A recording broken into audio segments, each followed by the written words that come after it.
Manila can be the best place for everybody, can also be the worst place. Take a wrong turn, you meet the wrong people, and it's going to be a nightmare. To survive here, you just have to basically get along with everybody and just, let things go.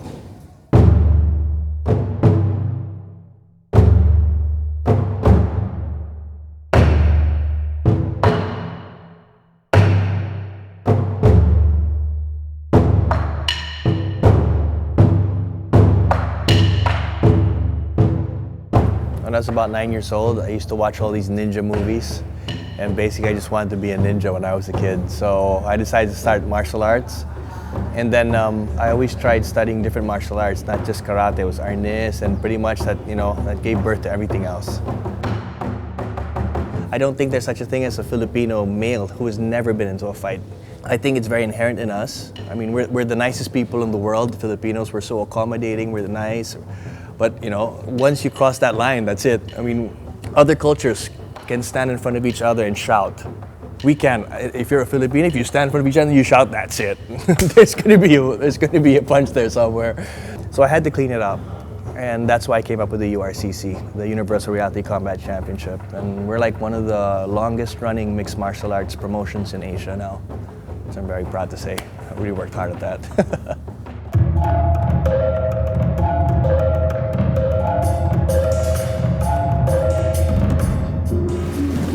Don't pretend to be jogging if you're just walking. Let's go. Very good.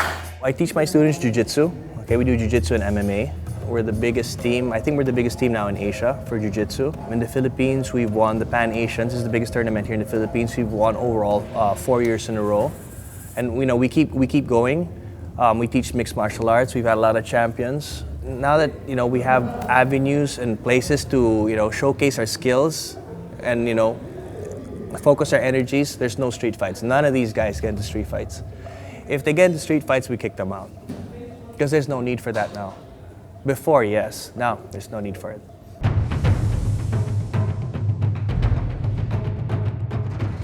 Okay, this is Taft Avenue. This is my area in Manila where I used to spend a lot of my youth.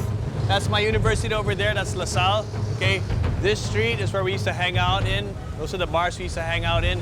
And this is also where a lot of the trouble started. We had so many fights in this street, just this street alone. One guy would see one guy here, they talk trash to each other, then one guy would just rush him, then everybody would start going at it.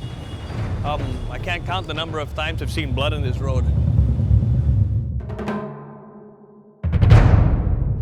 During my time, I got shot 3 times, got stabbed about 3 more times, got slashed more times than I can count. Then this thing's been opened up, slashed so many times as well. Pretty much, yeah. Spice of life. Last minute, guys. Keep going, keep going.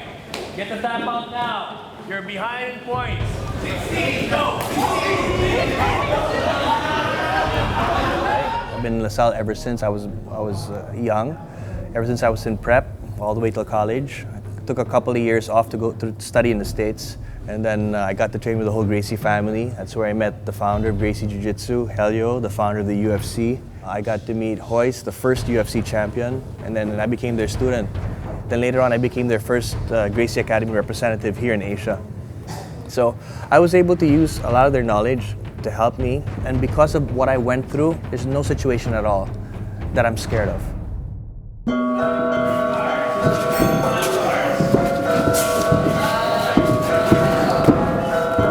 In the Philippines, a lot of us are very, very good strikers, especially boxing.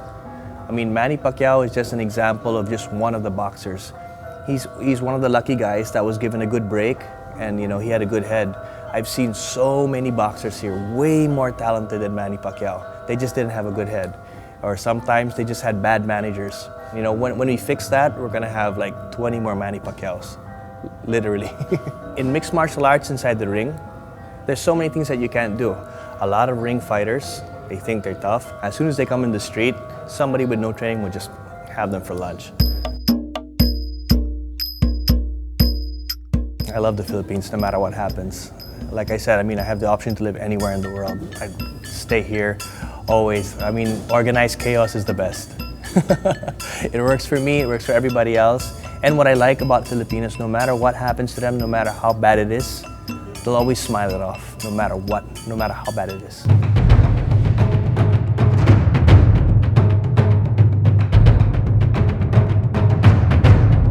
The Filipinos are the best in the world in knife fighting, hands down. And we were always oppressed by the Spanish, by the Americans, by the Japanese. People always took our guns away, and the only thing we had to defend ourselves with was our blades. And we did it really, really well. People in the street, they never, don't move. Do this. It's like you're telling everybody, hey, I'm holding this guy up. Let's say I'm doing this. Okay, block this with any block. There, okay? You block it this way. Now watch how fast it's gonna be go. Okay? Then I got a kill point right here. And I stabbed him in the kidney. So it's very, very hard to go against a knife fighter who knows what he's doing. A lot of people around the world know that, we are the best in knife fighting.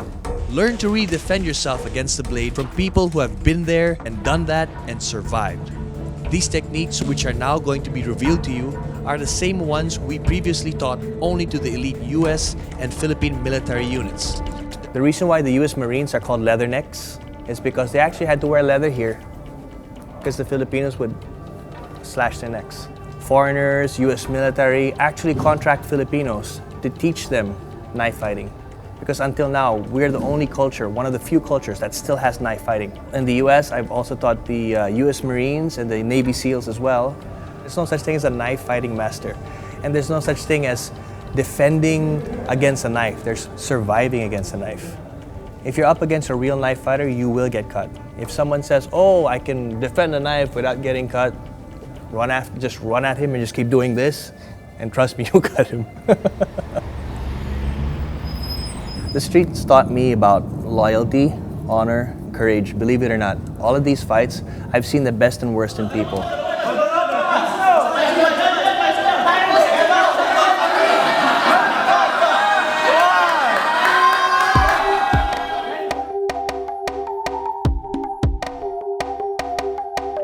It's taught me a lot about goal setting, being able to always better yourself. When I was doing martial arts, I always tried to become the best in everything. I'd buy all of the books from National Bookstore before, because there was no nice bookstore here before. It's only National Bookstore. So I'd buy all the books there. All the martial arts books you see there, I'd bought it. I'd try to be as good as possible in everything. And one thing I learned through all of this is you always have to make yourself better.